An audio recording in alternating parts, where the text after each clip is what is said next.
पिताजी जल्दी चलिए, वरना मैं आज स्कूल में देरी से पहुंचूंगा। मेरी टीचर बहुत गुस्सा करती है। हाँ हाँ बेटा, अभी चलते हैं, बस 2 मिनट रुको। तभी रमेश की पत्नी कमरे से बाहर आती है और रमेश से कहती है, सुनिए जी, आज शाम को आप ऑफिस से जरा जल्दी घर आ जाइएगा। याद है ना, आज आपको मुझे शॉपिंग कराने के लिए लेकर जाना है।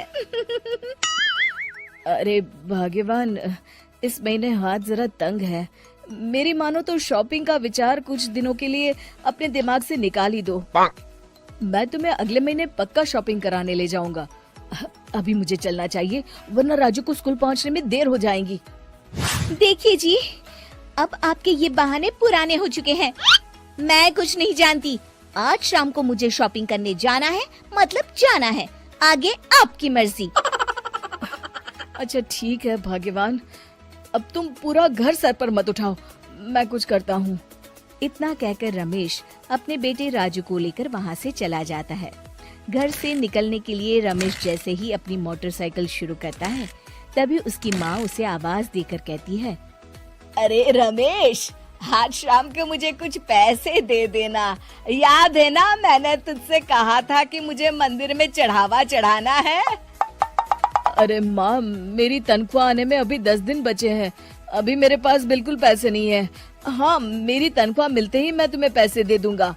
रमेश की माँ चिढ़कर कहती है, अरे तेरा दिमाग तो खराब नहीं हो गया? मैंने तेरे भरोसे मंदिर के पुजारी जी से वादा कर दिया है और तू कह रहा है कि पैसे नहीं है। अब मैं पुजारी जी को क्या जवाब दूंगी?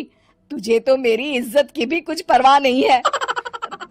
अच्छा ठीक है माँ, अब तुम गुस्सा मत करो, मैं शाम तक कुछ इंतजाम करता हूँ। इतना कहकर रमेश वहाँ से चला जाता है। फिर दोपहर को जब रमेश अपने दफ्तर में बैठा होता है, तब उसे अपनी पत्नी और माँ की बातें याद आती हैं। रमेश अपने दफ्तर के एक साथी मोहन से कुछ रुपए उधार मांगता है। अरे भाई मोहन, मेरा एक छोटा सा काम कर दो, मुझे कुछ रुपयों की सख्त जरूरत है। मुझे कुछ दिनों के लिए क्या तुम रुपए उधार दे सकते हो? अरे रमेश भाई, मैं तुम्हें पैसे उधार तो दे सकता हूँ, लेकिन मुझे वक्त पर पैसे लौटा देना। वैसे भी मेरा मानना है कि दोस्ती यारी में कभी पैसों का व्यवहार नहीं करना चाहिए। ये कहावत तो तुमने सुनी ही होगी कि उधार प्रेम की कैंची है। मैं नहीं चाहता कि पैसों को लेकर हमारा रिश्ता खराब हो। अरे मोहन, तुम बिल्कुल चिंता मत करो, मैं तुम्हारे पैसे वक्त पर लौटा दूंगा। फिर मोहन रमेश को पैसे दे देता है। शाम को घर आकर रमेश कुछ पैसे अपनी माँ को देता है और साथ ही अपनी पत्नी को भी शॉपिंग कराने बाजार लेकर जाता है। रमेश की पत्नी और उसकी माँ का स्वभाव जरूरत से ज्यादा खर्चीला होने के कारण दोनों हमेशा बेवजह पैसे खर्च करती हैं। फिर एक दिन, सुनिए जी, अगले हफ्ते हमने छुट्टियों में कहीं बाहर जाने का प्लान बनाया था। आपने पैसों का इंतजाम कर लिया ना? अरे अभी कहाँ, अभी तो मेरे पास बिल्कुल पैसे नहीं है। हम कभी और चले जाएंगे। देखिए जी, मैंने सभी सहेलियों से कह दिया है कि मैं बाहर घूमने जा रही हूँ। अगर मैं नहीं गई तो सब मुझ पर हंसेंगी। आप कहीं से भी पैसों का इंतजाम कीजिए जी। इतना कहकर रमेश की पत्नी वहाँ से चली जाती है। वहीं दूसरी तरफ रमेश की माँ भी तीर्थ यात्रा जाने की जिद करती है और रमेश से पैसे मांगती है। फिर अगले दिन रमेश एक सेठ से पैसे उधार लेकर अपनी पत्नी और बेटे को घुमाने ले जाता है और अपनी माँ को भी तीर्थ यात्रा पर भेज देता है।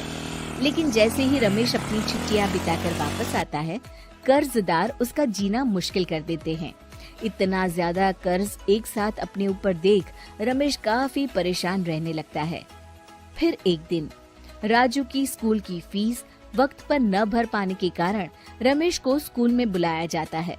स्कूल के प्रिंसिपल साहब रमेश को सख्त हिदायत देते हैं कि अगर वक्त पर स्कूल की फीस नहीं भरी गई तो उनके बेटे का नाम स्कूल से काट दिया जाएगा। अपने बेटे की स्कूल की फीस भरने के लिए रमेश अपने दोस्त गिरधारी से कुछ पैसे उधार ले लेता है और स्कूल की फीस भर देता है।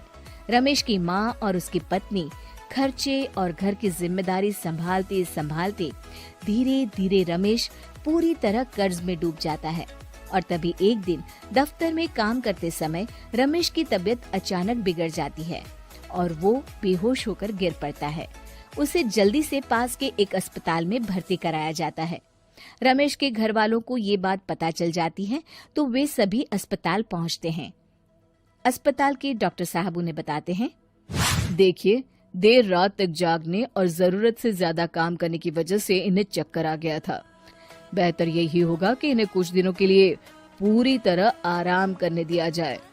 रमेश की हालत देखकर उसके बेटे राजू को बहुत गुस्सा आता है और वो अपनी दादी और माँ से कहता है, माँ, दादी, मैं इतना छोटा हूँ, फिर भी मैं इतना समझता हूँ कि पिताजी दिन रात दफ्तर में काम करके पैसे कमाते हैं। पिताजी अकेला पूरा घर संभालते हैं और आप दोनों अपने फिजूल के खर्चों के लिए उन पर दबाव डालते रहते हैं। आज पिताजी की हालत के जिम्मेदार तो आप दोनों हैं। राजू की समझदारी भरी बातें सुनकर रमेश की माँ और पत्नी को अपनी गलती का एहसास होता है और दोनों की आंखों में आंसू आ जाते हैं। फिर कुछ दिनों के बाद रमेश की तबीयत एकदम अच्छी हो जाती है और वो पहले की तरह अपने काम पर जाने लगता है। रमेश की माँ और पत्नी अब उसे किसी प्रकार की कोई तकलीफ नहीं देते और ना ही उससे किसी चीज की मांग करते हैं। फिर देखते ही देखते रमेश अपने कर्ज के सारे पैसे चुका देता है। उसकी जिंदगी पहले की तरह अच्छी हो जाती है और वो अपने परिवार के साथ खुशी खुशी रहने लगता है। शिक्षा, हमारे रिश्ते एक तराजू की तरह होते हैं जिसकी दोनों ओर जिम्मेदारी और समझदारी का वजन बराबर होना चाहिए।